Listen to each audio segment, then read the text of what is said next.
Aagihan tangon niya ninhuli sa pandemya, dulot kan COVID-19. Ini nakakaapektar, bako lang sa satong pisikal na salud, kundi pati sa mental na aspeto. Uya na ang programa na mapakusog, asin mapagian kan sa tuyang pag-iisip sa arong kaining sitwasyon. Kumusta ka? Uron kita. PFA On Air. Psychological First Aid. Mental Health Resiliency during COVID-19. Kairiba ang Department of Health, Center for Health Development. DOH-CHD Bicol. Kumusta ka? Uron kita, PFA On Air. Mag-iribahan, asin mag-urulay lamang kita kada aldaw ning Martes, alas 11 sagkod alas 12 ning Ugto, digdi sa DZGB. Pinagsarong advokasya kan Department of Health asin DZGB para matabangan ang kada saro na malabanan ang stress asin iba pang health issues dulot kan COVID-19. Kamusta ka? Uron kita, PFA On Air. Psychological First Aid, digdi sa DZGB.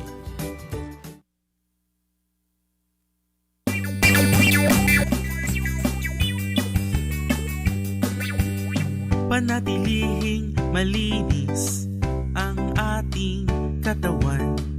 Resistensya natin ay dapat palakasin. Sama-sama, tulong-tulong nating labanan ng COVID-19. Kaya natin to, wag lang matakot. Kung sama-sama ay walang problema. Palagi ang maghugas ng mga kamay gamit ang sabon at malinis na tubig. Sama-sama, tulong-tulong nating labanan ng COVID-19. Kaya natin to, wag lang matakot. Kung sama-sama ay walang problema. Sa may sakit, ika'y dumistansya para di ka mahawa. Kung uubo at babahing, bibig at ilong iyong takpan. Sama-sama, tulong-tulong nating labanan ng COVID-19. Kaya natin to, wag lang matakot. Kung sama-sama ay walang problema. Labanan ng COVID, kaya natin to. Para sa karagdagang impormasyon, pumunta sa doh.gov.ph o sundan ang official DOH Facebook page.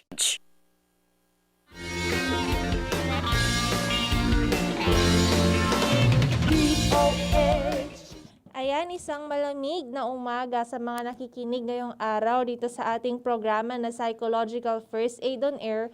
Kumusta ka? Urun kita. Ako si Joanna. Ako si Maxine.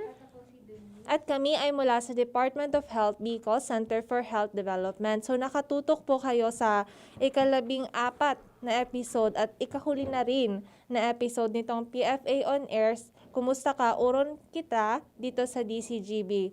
So ang bilis ng panahon, Parang nagsisimula pa lang tayo last October 30 ng first episode nitong PFA at ngayon ay last episode na. Oo nga, ang bilis talaga ng panahon. Madami na rin ang ating mga napag-usapan tungkol sa mental health ngayong panahon ng pandemya. Napag-usapan natin ang mental health ng mga estudyante at guro, pati na rin sa mga manggagawa, mga employers at employees. Siyempre, napag-usapan natin yung mental health ng mga health workers natin. At saka yung mental health para sa mga nag-COVID positive at mga kapamilya ng mga nag-COVID positive. Yes, nagkaroon din tayo ng post-disaster mental health at mental health for the holidays. And last week ay nakatalakay rin kung ano ang anxiety at ang depression, kung saan nakasama natin si Dr. Gibson Gabitan from Juan M. Alberto Memorial District Hospital ng San Andres, Catanduanes. Natalakay din niya kung ano ang anxiety at depression, ano ang mga sintomas nito at paano ba ito mamamanage. Oo, na-mention niya rin ang kahalagahan ng mental health at nabanggit niya na kahit bata ay maaaring makaranas ng mga mental health disorders at maaari itong makita kapag may nagbago o nag-iba sa kilos ng mga bata. Nasabi din nga ni Doc na mahalaga ang mental health sa isang tao, kaya dapat pangalagaan natin ang ating sarili, lalo na sa panahon ng mga kalamidad o disasters. Yes, kaya sana po sa ating mga tagapakinig or mga nakinig last week, sana po marami kayong nakuha na impormasyon sa pag-uusap namin ni Doc Gibbs tungkol sa anxiety at depression. So madalas natin marinig ang mga ito, and through Doc Gibbs ay nagkaroon tayo ng ideya kung ano ang anxiety at depression. Kaya maraming salamat po kay Dr. Gibson Gabitan. Yes, maraming salamat po, Doc. So, kanina nga nabanggit natin na last episode na tayo nitong PFA on Air. At dahil last episode na, ay magbibigay po tayo ng 2 tanong para sa ating mga tagapakinig. Ito ang ating munting palahok para sa ating mga listeners. Ngayon, 2 po ang maaaring makatanggap ng 100 pesos worth ng load. Para sa ating unang katanungan, Denise? Ang unang katanungan natin ngayon ay, nakailang episode na ba tayo nitong Psychological First Aid on Air, Kumusta Ka, Uron Kita sa DZGB? Ulitin ko po, nakailang episode na tayo nitong Psychological First Aid on Air, Kamusta Ka, Uron Kita dito sa DZGB. Ikalawa naman po, magbigay ng isang mental health hotline ng DOH Bicol CHD. Uulitin ko po, ikalawa, magbigay ng isang mental health hotline ng DOH Bicol CHD. Lahat ay maaaring sumali, ang unang makakuha ng tamang sagot ay siya rin ang mananalo. Ipadala lamang ang inyong kasagutan kasama ang inyong pangalan at address sa number na 0927-846-1634. Ulitin ko po, ipadala lamang ang inyong kasagutan kasama na ang iyong pangalan at address sa number na 0927-846-1634. Ayan, thank you Denise and Maxine. Sa ating mga tagapakinig, ipadala lamang po ang inyong sagot sa 0927-846-1634. So, dumako na tayo sa ating usapan ngayong araw. Dahil nga last episode na natin, ito ngayon ay magbibigay tayo ng rundown sa ating mga napag-usapan sa 14 na episode natin itong PFA on Air. At upang gawin yan ay makakasama natin muli ang Regional Mental Health Program Manager ng DOH Bicol CHD, si Ma'am Wendy Baluwis. Ma'am Wendy, good morning! Napakalamig ng umaga natin, ano po? Yes po. Sa lahat po ng ating mga tagapakinig sa DCGB at syempre sa ating mga gandang host na si Joanna at Maxine, magandang umaga po sa ating lahat. Yes, opo. So, yes, good morning, Ma'am Wendy. So, kung inyo pong matatandaan, ang pinakauna nating episode ay binigay natin kung ano ang psychological first aid at bakit ito mahalaga. So, Ma'am Wendy, ano nga po ba ulit ang psychological first aid at bakit pa ito mahalaga? Yes, napakahalaga talaga. Ang Psychological First Aid or PFA ay isang napaka-practical at makataong pamamaraan upang tayo po ay makatulong at makapagbigay ng paunang lunas sa mga taong dumadaan ng matinding stress o krisis. At ang mga layunin nito ay upang tugunan po yung ating mga pangunahing pangangailangan, yung tinatawag natin na basic needs. At syempre gusto rin po natin tulungan na maging kalmado yung mga taong especially yung hinaharap yung mga matinding stress or krisis sa kanilang buhay. At kailangan din po natin iugnay itong mga taong nakakaranas ng stress sa mga tamang impormasyon, serbisyo at iba pa pong suporta.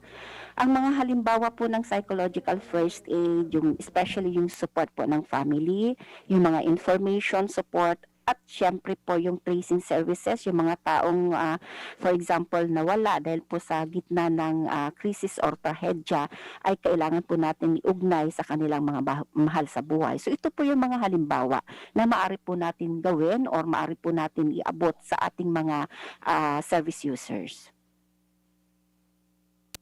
Yan, maraming salamat po, Ma'am Wendy. So, ngayon naman po, Ma'am Wendy, napag-usapan din natin yung mental health po ng mga estudyante ngayong new normal nga daw.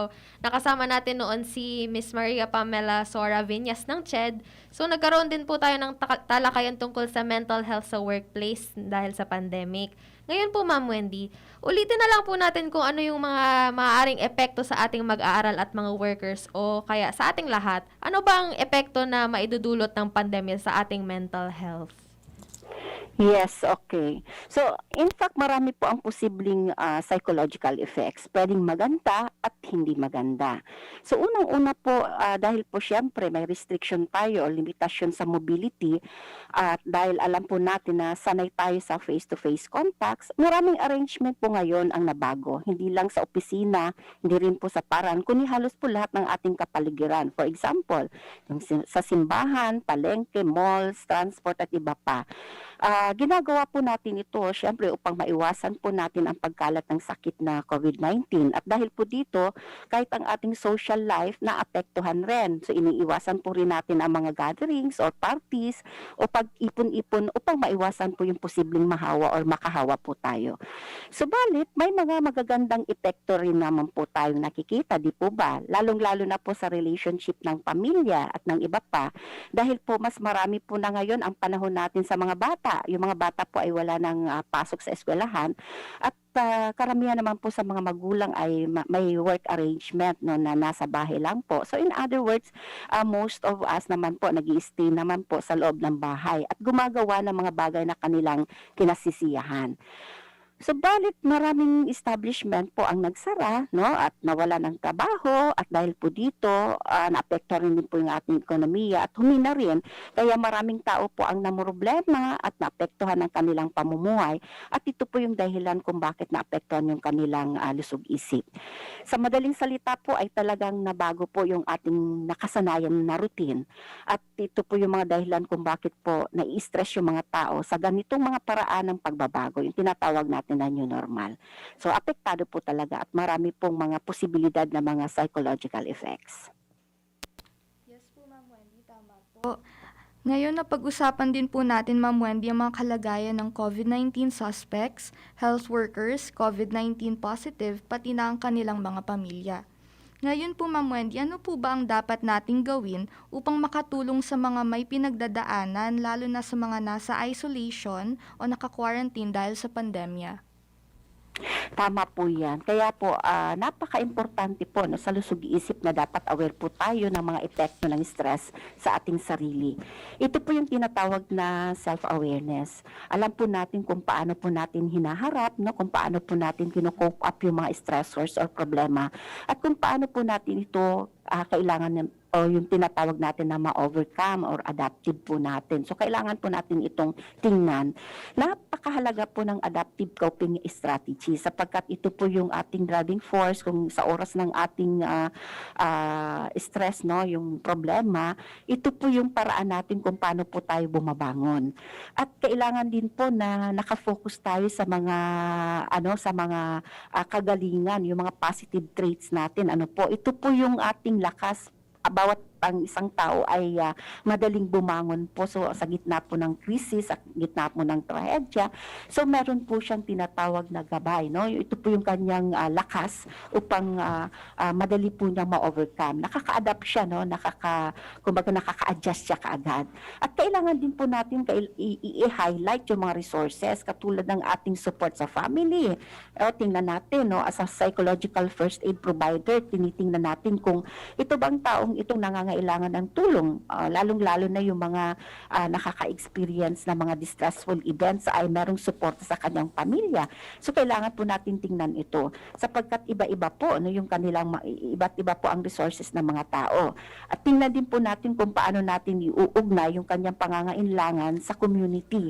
At ibigay natin yung tamang impormasyon upang sa ganun po ay maibigay yung pangangailangan po o yung kailangan niya no sa kanyang problema.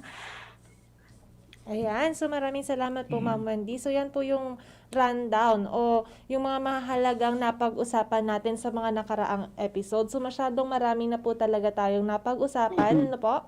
So sana marami po talaga kayong natutunan sa ating listeners sa ating mga nakaraang episode.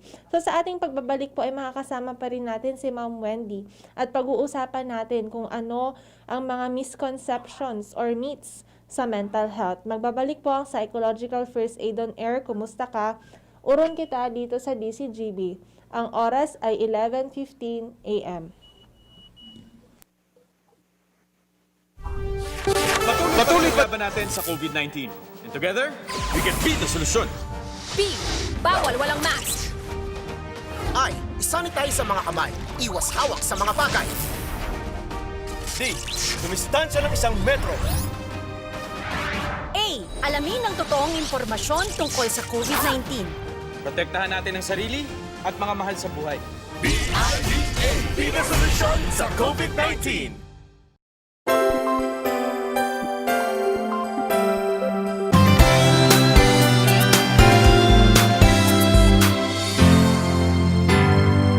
Ang makakuha ng tamang sagot, ay siya rin ang mananalo. Ipadala lamang ang inyong kasagutan kasama na ang inyong pangalan at address sa number na 0927-846-1634. So, ayan. So, dapat alam po natin kung ano ang mental health hotline ng DOH Bicol CHD upang po kapag may mga tao na nangangailangan ng makakausap ay mayroon po tayo sa kanilang maibagay. So, ngayon ay magpapatuloy na tayo ng ating talakayan tungkol sa mental health at makakasama pa rin natin si Ma'am Wendy. So, Ma'am Wendy, may mga sasabihin po kami ng mga mental health misconceptions o yung mga hindi po totoo. So, at maaari niyo po bang sabihin kung bakit hindi ito misconception o hindi totoo?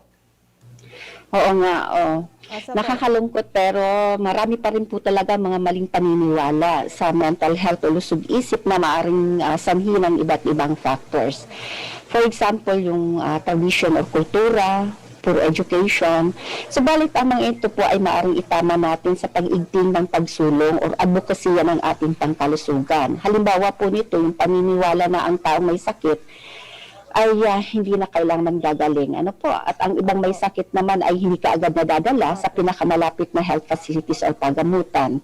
Sa paniniwalang ito ay gawa ng mga elemental o sumpa. So maraming haka-haka, maraming mga paniniwala, mga maling paniniwala. Kaya nakita po natin na napakahalaga talaga ng pagsulong ng ating mental health advocacy.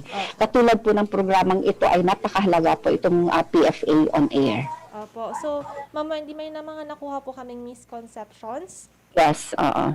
Misconceptions sa on mental health. So, yung una po natin is, sabi nila, is people with mental health o yung mga tao daw na mayroong mental health problems are violent and unpredictable.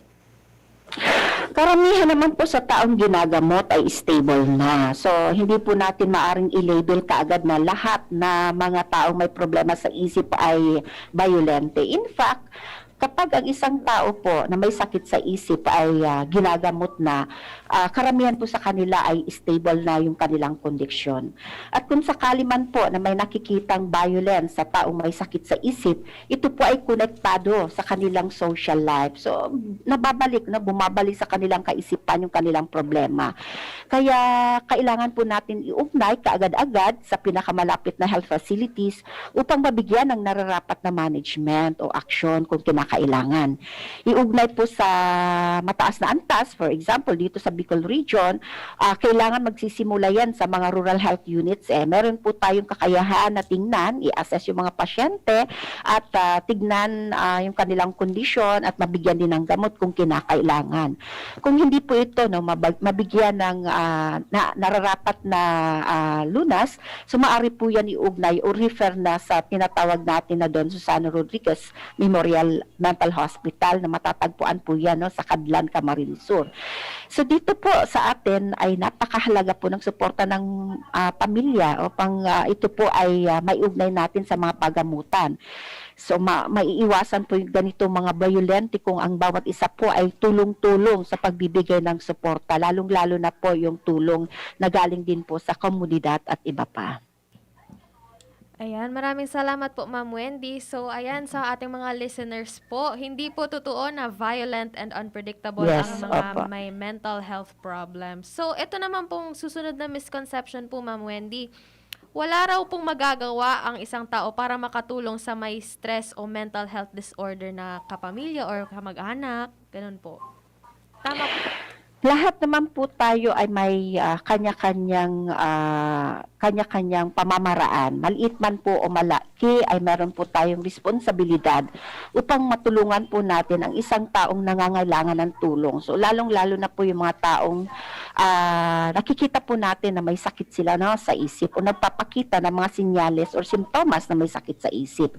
So meron po tayong nagagawa, maliit man o wala. Kailangan lang po natin bigyan ng pansin, bigyan po ng oras at kung hindi po natin magawa yung iba, iugnay lang po natin. So ito ang pinaka-importante.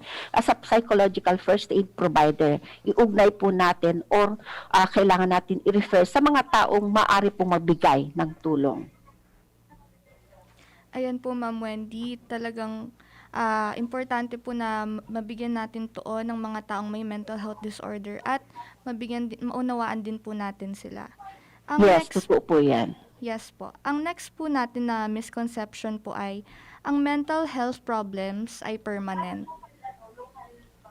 Hindi po totoo yan. Kaya nga po, napakahalaga po na kapag nakita po natin na may mga sinyales na, may mga simptomas na, importante po kaagad na maidala, maiugnay natin sa mga health facilities. Sapagkat itong mga early manifestations ay madali po itong malapatan. Kaya lang po nagkakaroon ng ganitong klaseng paniniwala sa dahilang pagka ang isang taong may sakit sa isip ay inabot na po ng taon, karamihan po sa mga taong nakakaroon po ng experience na halos hindi po gumagaling ay ito po yung mga taong hindi kaagad na dadala, kaagad-agad sa pinakamalapit na pagamutan. At talaga naman pong mahina yung prognosis ng paggagaling. Pero ganun pa man, meron pong pag-asa sa mga taong may sakit sa isip sapagkat ito naman po ay binibigyan ng lunas or yung ating treatment sa ating mga health facilities. Kaya po napaka-importante po ng tulong ng bawat isa na makialam or bigyan ng pansin. Kahit lang po i-refer yung taong nakakaranas na ganito. Although alam naman po natin may mga tinatawag na limitasyon sa pag-refer. Pero kung sama-sama po tayo sa pagtulong sa isang taong may sakit sa isip, ay makikita po natin na malapit po at maibibigay po natin yung tamang lunas, yung tamang kailangan na iuugnay natin sa ating mga service users or pasyente. Yes. Opo, Ma'am Wendy. So, yun nga po, kailangan lang na matugunan natin ang mga mayroong mental health illnesses or problems. So, yung susunod po natin na misconception is mental health problems are rare o hindi daw gaano ka usual ang may mga mental health problems o yung mga nararamdaman po na kaugnay sa mental health. Ma'am Wendy? Hello? Hello? Opo. Yes po. Hello, pakiulit po. Pakiulit po, hindi ko narinig kanina. Okay po. Yung misconception po, Ma'am Wendy, is mental health problems are rare daw po. Okay. So, ibig sabihin ay pambihira. Okay. Opo. So, in fact, lahat naman po na tao, pagka halimbawa, tayong lahat ay tinatawag na depende yan, kung yung ating may dalawang bagay po kasi kailangan natin malaman. Kailangan po natin tingnan kung ano po yung ating mga protective factors. Ano ba yung mga protective factors na kailangan pangalagaan po yung ating mental health? At ano rin po ba yung mga risk factors na maaring siya ang maging trigger sa isang tao na magkaroon siya ng mental health problem. So, importante po na alam natin itong dalawa sapagkat kung alam natin itong mga protective, ito pala, for example, sa protective factors, marami tayong suporta. Yung support sa resources, katulad ng family support, community support, ito yung mga protective factors. So, ang isang tao, pagka siya ay inaakap ng maraming mga protective factors, malayo sa kanya na magkaroon ng mental health problem. Kaya depende yan kung ang isang tao naman ay nakatalibot, halimbawa, ay marami yung mga risk factors. For example, walang support sa family, kulang ang kanyang resources, kaya siya namumroblema at di na niya kayang harapin ang problema.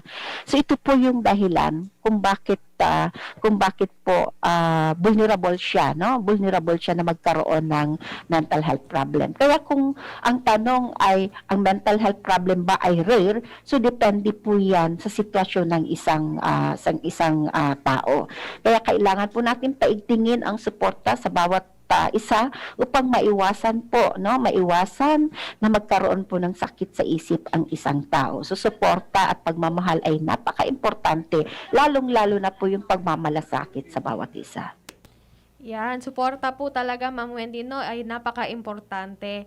So, ang susunod na misconception naman po natin, Ma'am Wendy, ay all people with mental health problems are not able to work or will not be able to work. Ano po itong misconception, Ma'am Wendy? Yes, oo. Nakakalungkot, pero itong halimbawa ng misconception na to, yung mga maling paniniwala, ay makikita natin na meron pa rin stigma, diskriminasyon sa mga taong nagkaroon ng sakit sa isip. Meron pa rin hindi pa rin naaalis cases, no, sa mga tao na pagka nagkaroon sila ng sakit sa isip ay nadidiscriminate. So ito po yung nilalabanan po natin sa pamamagitan po yan ng pagtatanggol natin ng ating mga tamang information. Ito po yung advokasya sapagkat depende po yan, no, sa kondisyon ng tao. Ang tao pong may sakit sa isip, pagka stable na po siya, nagamot na po siya, ay maaari pong bumalik sa trabaho. So kailangan lang po na matingnan po siya ng doktor at malapatan sapagkat marami naman po sa mga taong nagkaroon ng sakit sa isip na bumalik po sa kanilang normal condition. Okay? So ito po yung kaganapan o ito rin po yung result na maaari po nating tanggapin sa ating lipunan at iwasan po yung ating discrimination. Sapagkat kung ganito po yung ating nakikitang salamin, no, sa ating lipunan, so parang sinarhana po natin, no, yung oportunidad yung mga tao nagkakaroon ng ganitong klaseng problema or kondisyon.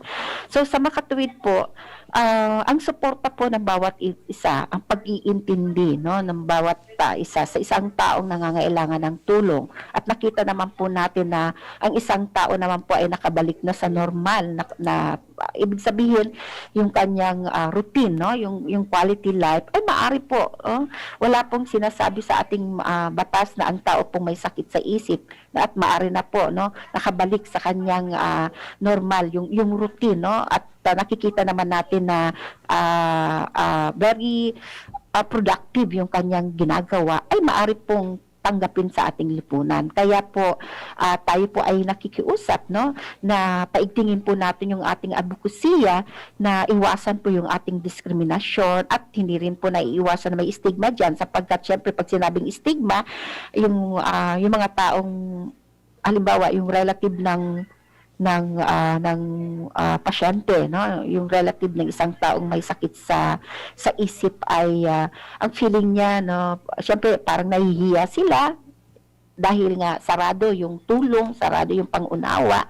Ito yung mga dahilan kung bakit instead of accessing, no, support from our community ay hindi nila ginagawa yan, no.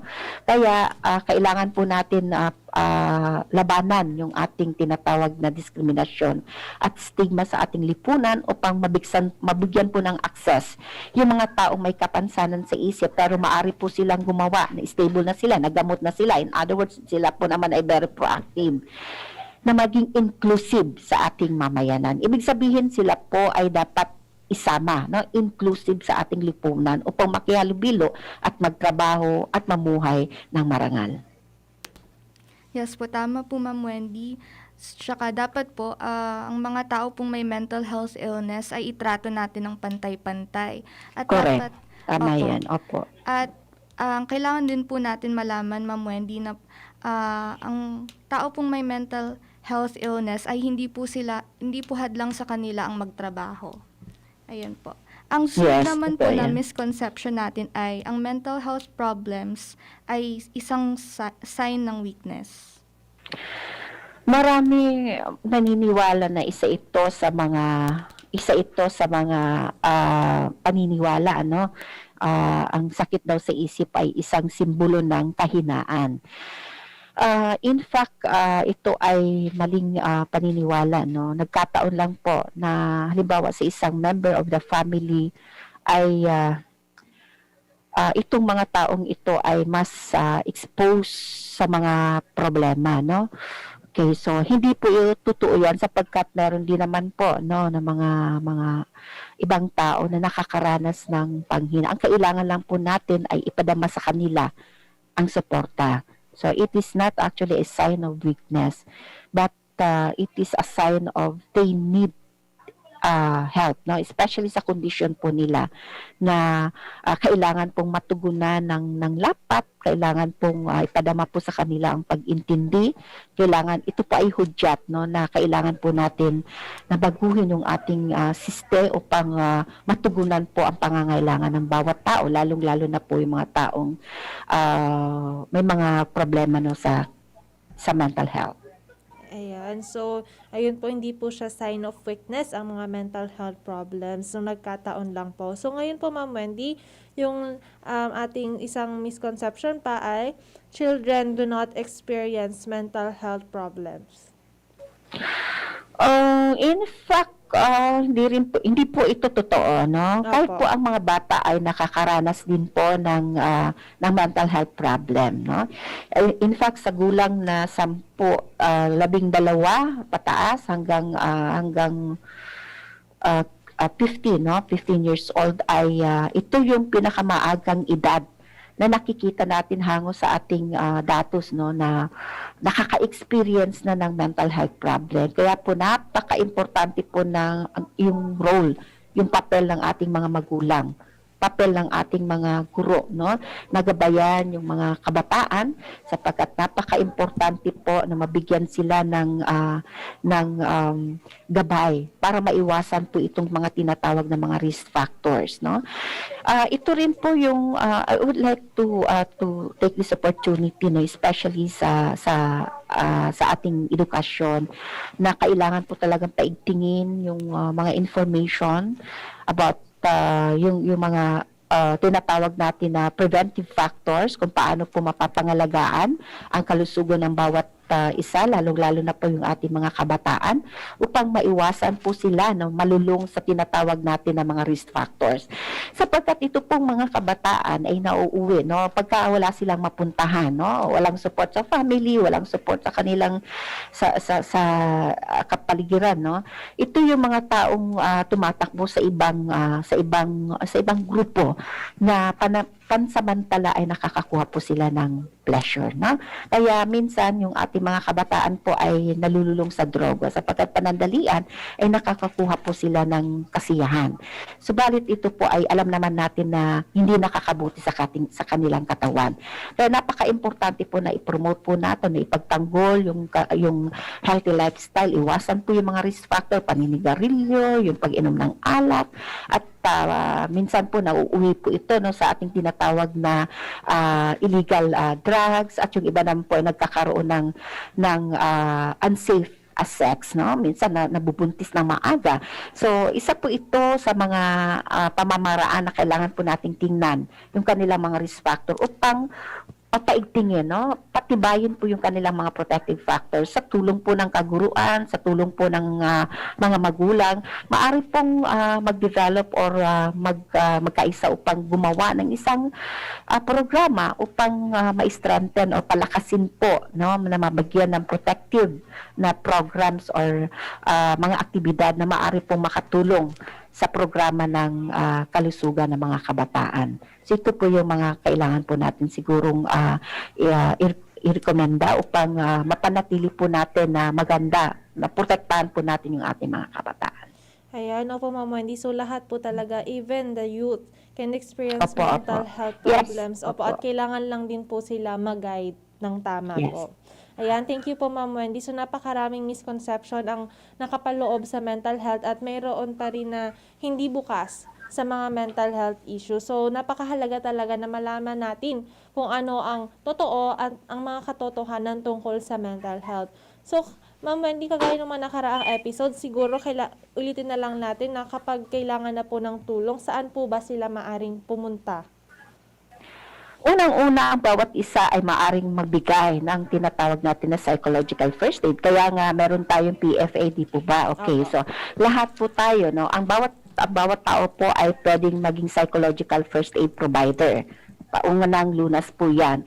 Ngayon, pagka halimbawa nakita natin yung mga initial, mga pangunahing sintomas at senyales, kailangan po natin kaagad-agad itong iugnay sa ating mga health facilities katulad ng rural health units, ng city health offices, sapagkat sinanay po natin yung ating mga health facilities, no, na makita yung mga initial signs and symptoms at bigyan din po ng kaukulang management. Pagka halimbawa hindi kaya, walang kapasidad ang ating mga health facilities sa primary level, ay maaari po silang iugnay sa tinatawag natin na Hospital. Matatagpuan po yan sa Camarines Sur sa Cadlan. Ang pangalan po yan, Bicol Medical Center, Don Susano Rodriguez Memorial Mental Hospital. So ganitong paraan po ay malaking tulong po ito sa mga taong nakakaranas ng problema sa isip at lalong-lalo na po sa kanilang pamilya. Yes, opo, Ma'am Wendy, at maaari rin pong mag-text sa DOH Bicol Mental Health Hotlines. Yes. Opo, na 0917-361-4785. Tama po, Ma'am Wendy? Mali. 0915 yan, hindi 7. 0915 Opo. 361-4785. Opo, yung isa naman po, Ma'am Wendy, 0933-827-5122. 5122, yes. Opo. Ulitin po, 0933-827-5122. Yung isa naman po, 0917-180-9068. Ulitin po, 0917-180-9068. So, yan pong tatlo yung mental health hotlines po ng DOH Bicol CHD. So, ngayon magkakaroon po muli tayo. Yes po. Thank you po, Ma'am Wendy, sa pagbigay po ng mga misconceptions at bakit ito hindi totoo tungkol sa mental health. So, ngayon po magkakaroon muli tayo ng isang infomercial sa ating pagbabalik. Malalaman na natin ang maswerteng makakuha ng tamang sagot at makakuha ng 100 pesos worth ng load. Malalaman rin po natin kung bakit mahalaga ang pag-usapan ng mental health mula kay Ma'am Wendy. So, mababalik po ang Psychological First Aid on Air. Kamusta ka? Uron kita dito sa DCGP. Sa bahay nagsisimula ang kaalaman at paghahanda. Kasabay ng muling pagsisimula natin ay ang bagong pamumuhay para sa ikabubuti ng lahat. Sundin ang mga panuntunan ng inyong lokal na pamahalaan at lugar na pupuntahan. Sundin palagi ang physical distancing. Pag-uwi, maghugas ng kamay at ihanda ng mabuti ang mga ilulutong pagkain. Kapag may nararamdaman, katulad ng mga sintomas ng COVID-19, kumonsulta sa doktor online gamit ang mga iba't ibang paraan ng telemedicine upang hindi na muna umalis ng bahay. Kung hirap huminga, magpakonsulta ka agad sa pinakamalapit na health facility. Maaari ring tawagan ang inyong Barangay Health Emergency Response Team o BHERT.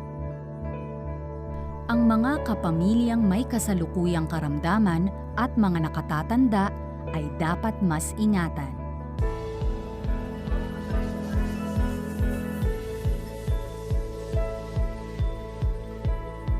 Kung may nabago man sa aming buhay, ito ay ang pagdudobleng ingat para mapangalagaan ang isa't isa at ang kapwa. Dahil ang natutunan sa para sa new normal.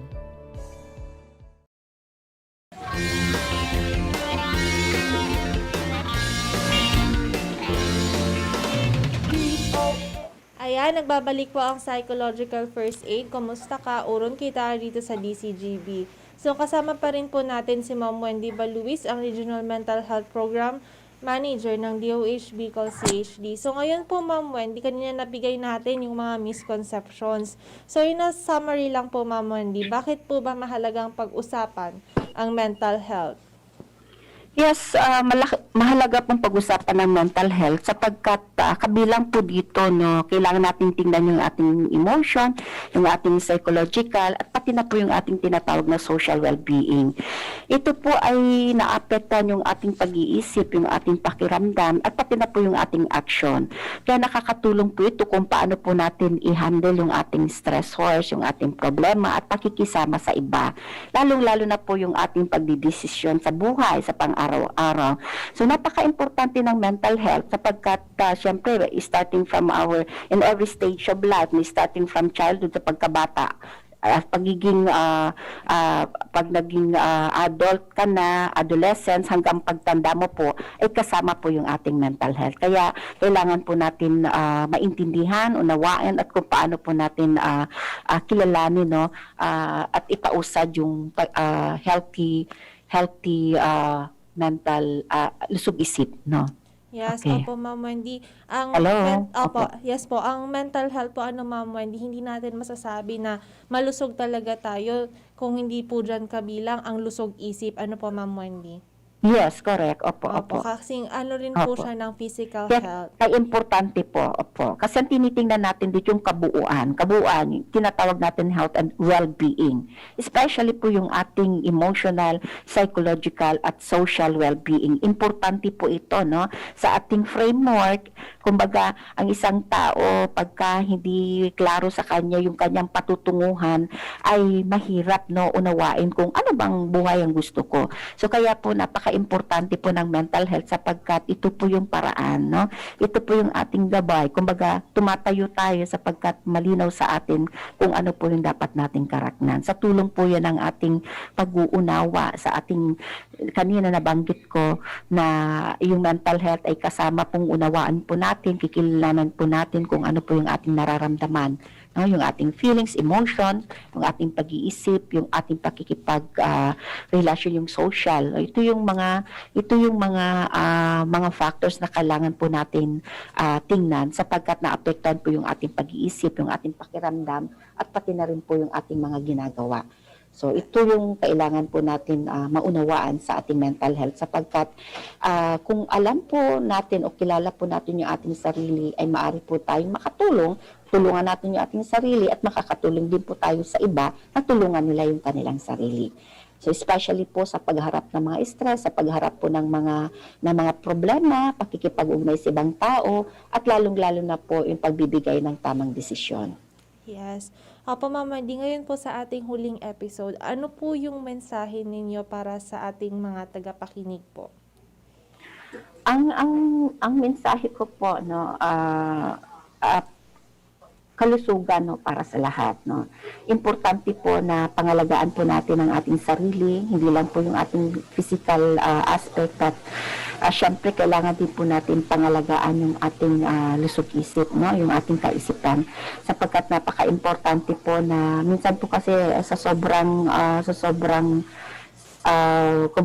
priority na sometimes hindi natin maiiwasan na siyempre, pinaprioritize natin yung ating mga choices, no? Depende po yan sa isang tao. Pero kailangan at napaka-importante po na mabigyan natin ng pansin yung ating kaisipan, yung ating mental health. Sapagkat pagka maganda po, no, yung ating kalusugan, hindi lang po physical, kasi it goes hand in hand, yung physical and mental. So, mas lalong produktibo po ang isang tao, no? Napaka-productive po niya at malinaw po sa ating lahat kung ano po yung ating mga choices, yung ating pong mga tinatawag natin na mga disposition sa buhay.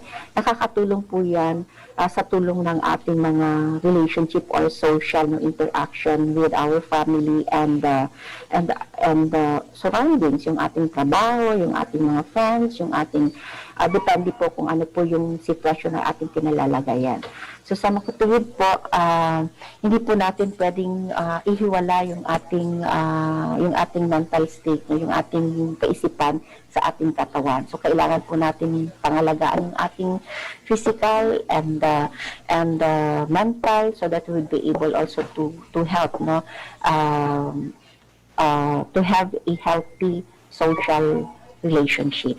So ito po yung pinaka-importante. And please, yung ating healthy lifestyle, ano po, pagka ito po ay ating inaakit, malaking tulong po ito sa pag-iwas sa ating tinatawag na mga stressors. Alam po ba natin na pagka ang isang tao ay nag-exercise, mas marami pong lumalabas na happy hormones instead of stress hormones. Ang tao pong nag-engage ng regular na ehersisyo at siyempre inaakap nila yung mga coping mechanism, mas marami po yung opportunities na lumalabas po yung ating mga happy hormones na nakakatulong po especially sa pagharap sa mga stressors. So, dapat alamin po natin yung ating mga coping strategies. Mas maganda siyempre na inaakap natin yung mga positive coping strategies. Like for example, sa iba, siyempre alam naman natin yan kayo yung self-awareness. Kung yung iba ay maganda po yung kanilang pakiramdam sa, for example, sa pananalangin, yung iba naman pakikipag-usap, yung iba ay yung iba ay sa mga physical activities, no? Yung iba naman po ay sinasana yung kanilang talento sa paggawa ng mga kanais-nais at napaka-produktibong activities. So maganda po yan, no? Instead of embracing the negative coping mechanism, no? Like yung paninigarilyo. Yung iba kasi pag nag-i-stress, naninigarilyo sila, uminom ng alak. At the end of that, naapektuhan yung kanilang kalusugan. Kaya po sinusulong natin, no, yung ating programa na kailangan paigtingin natin yung ating healthy lifestyle. Sapagkat ito lang naman talaga, no, ang nakakatulong para magkaroon tayo, matulungan yung ating mental health. Sa tulong, syempre, biologically and physiologically, may epekto po talaga yung ating healthy lifestyle sa ating lusog isip. Yes, okay po. Maraming salamat po, Ma'am Wendy, sa ating mga tagapakinig. Naway sa 14 na episode natin kasama na po yung ngayon, ay marami kayong natutunan o nakuhang aral sa talakayan natin patungkol sa mental health. So maraming salamat po, Ma'am Wendy, sa 14 na episode po na pag-follow niyo po sa ating Maraming salamat din po. Kami po nagpapasalamat sa DCGB, sa aming DOH family, no? Si Joanna, si Maxine, and of course si Dennis. Maraming salamat sa inyong panahon. Sana hindi kayo nagsawa sa akin. Ano po? Hindi naman po ata, maraming pong natutunan ata ang ating mga listeners kasi sa pag-share nyo po ng inyong mga kaalaman or expertise sa mental health po, ma'am, bilang ating mental health program manager ng DOH Bicol. Thank you po, Ma'am Wendy. Yes, maraming salamat po. Yes, opo. So ngayon naman po malalaman natin kung sino ang nakakuha ng tamang sagot sa ating munting palahok, Maxine at Denise. Ayan, kanina nga may dalawa tayong katanungan para sa ating mga tagapakinig. So una, nakailang episode na tayo nitong PFA on air dito sa DZGB. Marami tayong natanggap na replies. Pero sino nga ba ang unang nakakuha ng tamang kasagutan, Denise? Ang nakakuha po ng tamang kasagutan sa unang tanong ay si Clarita Caballero ng Masbate. Yan, at ang kanyang sagot ay 14 episodes. So, naka 14 episodes na po tayo nitong PFA on air dito sa DZGB. So, ang ating ikalawang tanong naman ay magbigay ng isang mental health hotline number. Denise, may nakakuha ba ng tamang sagot? Yes po, ang nakakuha po ng tamang sagot sa ikalawang tanong ay si Tita Vargas mula sa Kimantong, Daraga, Albay. Ayan. So, ang number na kanyang naalala ay 0933-827-5122. Yan po ay isa sa ating DOH Mental Health Hotlines. Ayan, congratulations po sa mga nanalo. So, bago magtapos ang episode natin ngayong araw, ay pakinggan muna natin ang iba pang balita o paalala na hatid ng DOH CHD Bicol. Maxine? Ayan. So, para sa iba namang balita mula sa DOH Bicol CHD, ang January ay National Deworming Month. Ang Department of Health ay mayroong intensified deworming program kung saan ang mga batang may edad 1 to 19 years old ay inanyayahang dumaan sa deworming upang makaiwas sa mga soil-transmitted helminths o STH na maaaring makaapekto sa paglaki ng mga kabataan. Let 2021 be the best year. Habang nagtatalaga tayo ng mas permanenteng sagot sa pandemya, hindi nating pwedeng ibaba ang ating depensa. Ang ating pinalakas na Bida Plus campaign ay sumisimbolo ng ating patuloy na pagpapalawak ng ating kaalaman para sa ating new normal. Ang ating mga karagdagang hakbang sa pag-iwas sa kontra-vida ay bunga ng ating pinalakas na minimum public health standards. Ito ang ating panata sa patuloy na pagpapalawak ng kaalaman at pagpapaigting ng minimum public health standards. Sa bagong taon, sundin natin ang mga pinatatag na mga minimum public health standards at suportahan ang bakuna laban sa kontra-vida. Lalo pa nating pinatindi ang laban sa COVID-19. Together we can be the solution. Plus, B. Bawal walang mask at face shield. Isuot ng tama ang face mask at face shield para protektado sa COVID-19. I. Isanitize ang kamay at iwasan ang kulob na lugar. Maghugas ng kamay at siguraduhin ang magandang daloy ng hangin. D. Dumistansya ng 1 metro at limitahan ang pisikal na interaksyon sa iba. Iwasan ang harapang pakipag-uusap at bilisan lamang ang pisikal na interaksyon sa iba. At A. Alamin ang tamang impormasyon. Kumuha ng impormasyon mula sa mga reliable sources tulad ng DOH Facebook page. At plus, suportahan ang bakuna laban sa COVID-19. Bisitahan at i-follow ang official Facebook page ng Department of Health Bicol Center for Health Development para sa iba pang kaalaman sa serbisyong salud Bicolnon.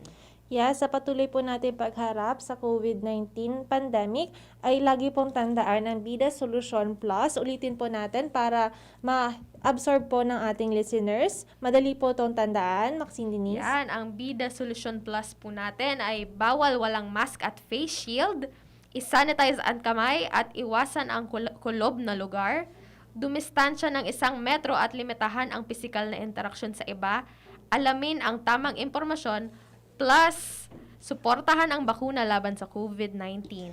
Ayan, so pakatandaan po at dahil po mayroon pa rin po mga kaso na natatala ang Bicol at kailangan po natin na paigtingin ang ating kampanya laban sa COVID-19. So maraming salamat po sa mga nakinig ng huling episode natin ng Psychological First Aid on air, kamusta ka, urun kita. Sana ay marami po kayong nakuhang aral sa 14 na episode natin. So maraming salamat po sa mga tumutok sa ating episode at maraming salamat rin sa ating mga naging guest. Mula sa ating mga experts, sina Ma'am Maria Pamela Viñas, kay Dr. Bibian Mallorca Alparce at kay Dr. Gibson Gabitan at pati na rin po sa ating walang sawa po na nagbibigay ng kanyang mga kaalaman, si Ma'am Wendy Baluis, ang Regional Mental Health Program Manager. Yan, maraming salamat rin po sa ating mga guests na nagbahagi ng kanilang mga kwento. Kay Miss Josie Cuerdo na isang nurse mula sa BRTTH na isang frontline health worker. Kay Sir Gardo at Ma'am Tin na may mga kapamilya na naging COVID-19 positive, at kay Sir Francis at Miss Inky na naging COVID-19 suspect, at syempre kay Ma'am Jane Pexon na nag-positive sa COVID-19 dati. Kaya naman po walang kapantay ang pagbabahagi ninyo ng inyong oras at kwento sa gitna ng mga pagsubok na inyong pinagdaanan. Kaya maraming salamat po sa ating mga naging guest sa programa natin na ito. Yes, kami po ay saludo sa mga patuloy na lumalaban sa gitna ng pagsubok na kinakaharap at sa lahat na may pinagdadaanan, huwag pong magdalawang isip na humingi ng tulong. Naway pakatandaan ng mga napag-usapan sa ating programa. So bago po natin i-close, ay ibigay po ulit natin ang ating mental health hotlines. Yung una po ay 0915-361-4785. Ulitin ko po, 0915-361-4785. Yung isa naman po, 0933-827-5122. Ulitin ko po, 0933-827-5122. At yung isa naman po ay 0917-180-9068. Ulitin ko po, 0917-180-9068. So katulad ng pisikal na kalusugan, pangangalagaan natin ang ating kalusugang pangkaisipan. Sa muli, maraming salamat sa mga tumutok sa ating programa na Psychological First Aid on Air, Kumusta Ka? So abangan po kami sa susunod na season. This has been Joanna, Maxine, And Denise, signing off. Hanggang sa muli po at magandang tanghali. Kaibigan, alam mo na ba kung anong dapat gawin upang iwasan at sugpuin ang COVID-19? Ang COVID ay isang nakakahawang sakit na dulot ng bagong virus. Sumasama ito sa talsik ng laway kapag nagsalita, bumahing, o umubo ang taong may COVID-19. Kapag ang droplets na ito ay naiwan sa mga madalas hawakan na bagay, maaari itong pumasok sa ating bibig, ilong, o mata. Maaari tayong mahawa rito. Wala pang bakuna o gamot dito, kaya mahalagang maiwasan ito. Paano? Ganito. Iwasang hawakan ang bibig, mata, at ilong. Laging maghugas ng kamay gamit ang sabon at tubig sa loob ng 20 segundo at tuyuin gamit ang malinis na tissue o tuwalya. Linisin ang mga bagay na palaging hinahawakan tulad ng mga doorknob at switch ng ilaw. Kumain ng balanse at masusustansyang pagkain. Matulog ng sapat, huwag magpupuyat. Stay home. Pero kung kailangang lumabas, magsuot ng face mask. Siguruhing 1 metro ang layo sa ibang tao at magdala lagi ng alkohol o hand sanitizer. Sa wastong pag-iingat, ang virus hindi kakalat. COVID-19, kayang-kaya nating tapusin.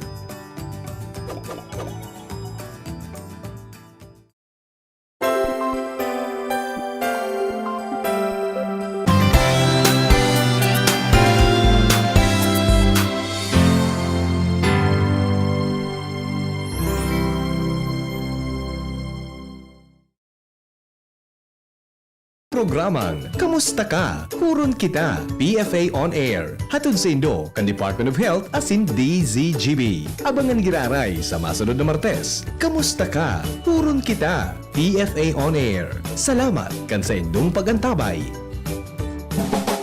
Takot ka ba dahil sa COVID-19? Nag-aalanganing lumabas at magtrabaho dahil sa posibleng panganib? Huwag mag-alala kapag makakasunod ka sa health protocols at dinagdagan pa